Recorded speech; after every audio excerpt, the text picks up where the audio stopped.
think I found the right company with the right mindset to do what should be done with mastering.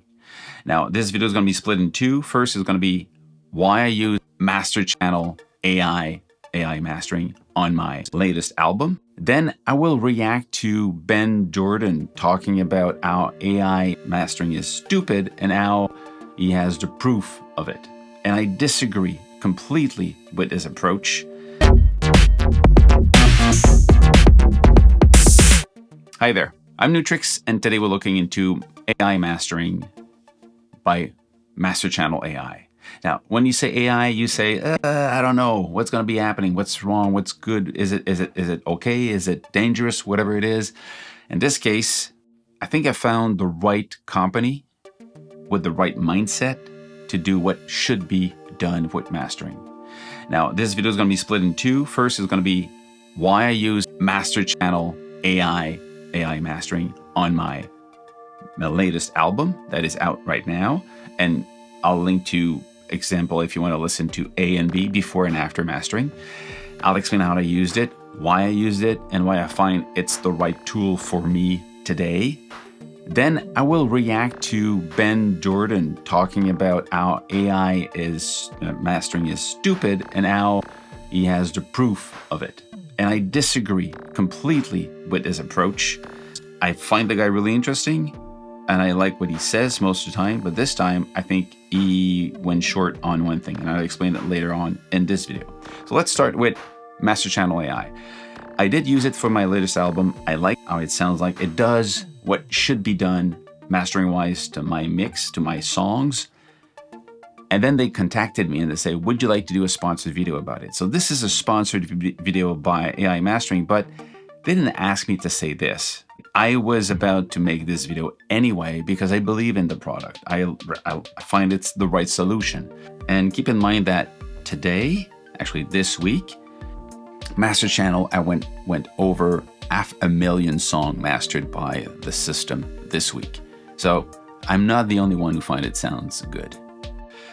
And I was curious to go further with them and ask them how it works. So we're gonna have some of the answer here. So this is a sponsored video, but anyway, I would have done it.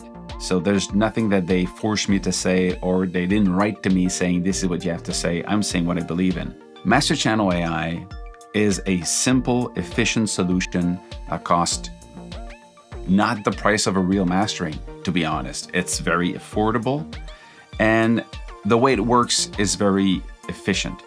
Well, let's go back.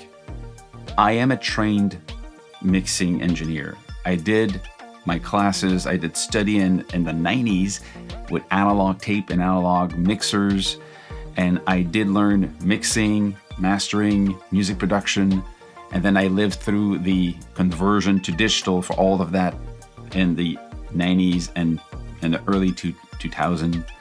I worked in a music production school and post-production school and sound recording school for 25 years. So I understand when we talk about what's a mastering, what it should be, what it sounds like, what's the job of a mastering engineer. And every time I talk to my students, I said, if you go to master your own stuff, there's always a challenge because you don't have the separation of knowing your song, making your song, and going to the master. And sometimes the mastering engineer listen to your stuff and pull out stuff that you didn't find interesting or you didn't see because it's part of the mix. And you also accept errors at one point. If you listen to the same mix, I don't know, 200 times, there's a chance that some of the errors or the weird reaction of the mix might be just because you got used to it. It might be good, it might be wrong. Accident, nice accident is always a good thing. After mixing your stuff, after you mixing your own songs, going to see somebody else do the master is always a good thing because you have a new pair of ears listening to it and try to enhance that mix. I did my own master for my other album. So if you go online, you listen to my stuff, these are mastered by me with the plugins that I know and that I like to use. But this time I said, let's try AI mastering because in a way, having somebody else listening to my stuff and enhancing it would be great because it would be not me. Not because I can't do it, because I I find it's useful to another person or another system, another service, listening to it and getting an ends. And then if I don't like it, I can react to it.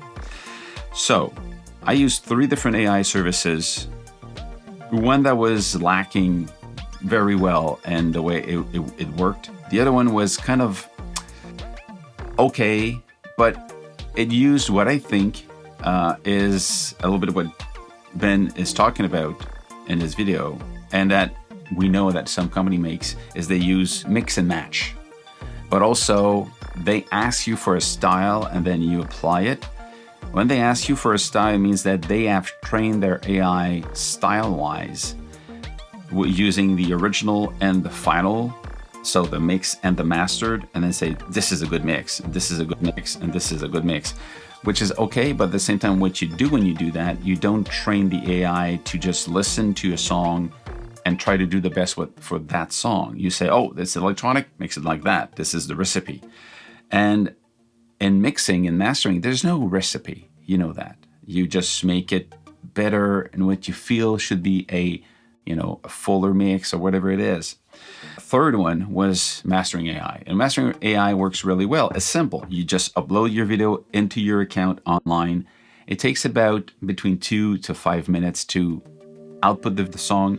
It's actually free to create your account, and it's free to upload your song. It's free to listen to the master. So honestly, if you don't believe me, if you want to try it out, just try it out. It's free. And if you want to download the mix, you need to pay, which is, it's normal. It's a service that you paid for. But the fact that it can be free gives you the option of testing it, which is really great. Now, there's no question about what style of music you have. Just like put it there and wait. What it gives you, it's statistics about the EQ balance and the loudness that you have after.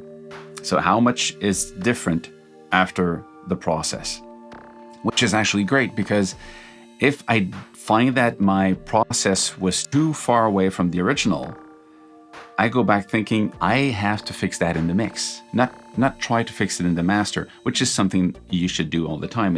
And this is something you would have to do with engineer, and you would go back and forth. It would tell you if it's too badly mixed, it would say, give me the stems and I'll remix it when I master. But you should just have a stereo mix that is a good one. So what I did, every time I listened to different places, I took my mix after it was through MasterChannel AI, put it on my iPhone, listen to in my car, listen on the iPhone itself, listen with headphones, big headphones, with a sub pack, in the studio, on TVs, just to have different reference. And then I would go back and say, okay, that synth is too loud, that bass is not present enough, or that bass is too loud. And it wasn't the master the problem. My mix is done in a small cubic room, which is already a non-accurate acoustic reference to mix in, but I can manage that.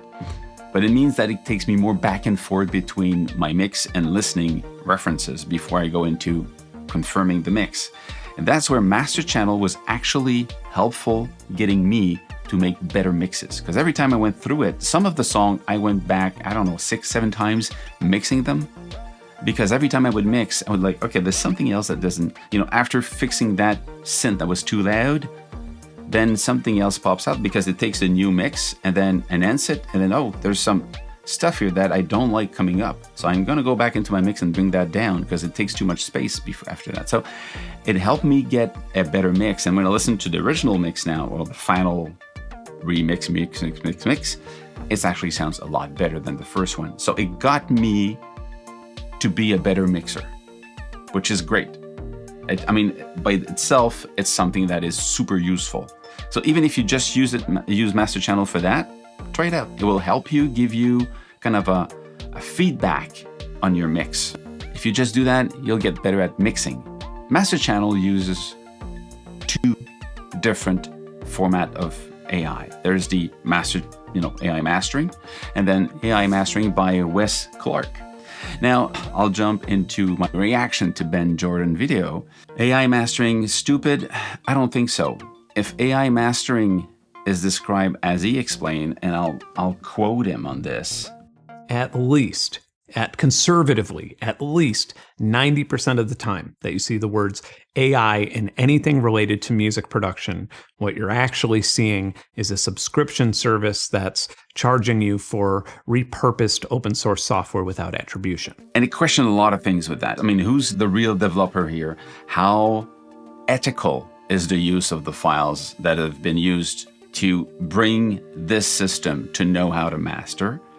And how are they using my songs to train it or not? What's the behind the scene, behind the hood process? I'm not going to call out every online AI mastering service by name and tell you not to waste your money on them, but I can tell you that I believe that they are just putting a shiny faceplate on an open source repository called Mastering 2.0. After watching the video of Benn Jordan, I asked myself, was I duped? Was I lied to? Was it fake? Was it wrong? Was it ethical? Mastering 2.0, which is matching mixes, which is something I did with a plugin from IQ Multimedia back in the days. Mastering 2.0, I tested out my songs with different reference songs, and it did not give me the same result at all that AI mastering was giving me. I felt that AI mastering was kind of, that sounds stupid or weird, but was getting my music, was understanding what my music was about, and was pulling up what was nice about it. So it was doing the job of an engineer. It was analyzing the right stuff and bringing it up. And between the two, AI mastering and Wes Clark mastering, Wes Clark engine sounds better to my stuff. When I talked with the CEO of MasterChannel AI, he said, well, I'm not surprised because Wes Clark is really known for mixing electronic music, and my stuff is electronic, so by default it probably is more pleasing for electronic music because that's his background. That's how he tuned the engine to do it. So I said, how does it work? What's behind the process? What's behind the scene? And it confirmed what I saw in the online videos, is that one of the co-founder, Simon Esterman, actually is a mastering engineer and decided to program his own code for the engine. And by doing the AI, they decided not to use before and after mixes. Mix, master, compare, and decide what's good. They decided to really teach the engine how a mastering should be done, to send it anything to it, analyze it, EQ, balance, compress, dynamics control, maybe width, and then send it out. And they did that by teaching it over 5 years, with rewarding the good answers, the good results, and then giving negative feedback on what was bad in the master. And that the engine learned how to do it, how to get better at mastering. And they were always tweaking, and him being a mastering engineer tweaked it to have the result he found was a good way to do it, to analyze anything. And then when they asked Wes Clark, he did the same thing. He tweaked it so it sounded more like him doing mastering. This explained why I liked the master so much about MasterChannel AI. And don't take my word for it. I did a video that's going to be linked below. I took the songs from my album, and then we have the pre-master, the mix, and the master. And I switch, in 30 seconds, I switch between the two over and over again. And you'll hear the differences between the pre-mastered and the mastered. And I do that for the 6 songs. So it gives you an example of how it works and what's the result on my songs. Go listen to the full album, why not? But if you want to test it out, it's free. Take your music, put it there, free, listen to the result, and then decide if it sounds good or not. Don't take my word for it. Try it out. It's just, for me, MasterChannel is the most efficient plugin. For me, MasterChannel AI is the best option for cost-efficient mastering for any style. For me, MasterChannel AI is the best option, the most cost-efficient option, the most ethical way of doing AI mastering, without any problem with your copyrights. They don't use your stuff to do it. They use their own process to make the engine more intelligent, and then it does master the right way. And I mean, it costs the price of doing one mastering, and then you have a full year of mastering as long as you want. They don't count every time you use it. You pay a unlimited amount for a time period. So you could even just use it for 2 months, the time that you actually master your stuff, and then stop if you want to, and then come back next year when you finish another album. It's very efficient and a cost efficient. It's the right solution for me. I hope this actually helps. If you have any questions, put them below. If I don't have the answer, I'll reach out to the people at MasterChannel and I'll put more detail in there. And I will also link the video where I talked about when they say about how they teach it and the way they're ethical about how it works. I'll put them below. Stay safe, make more music, and see you soon. Cheers.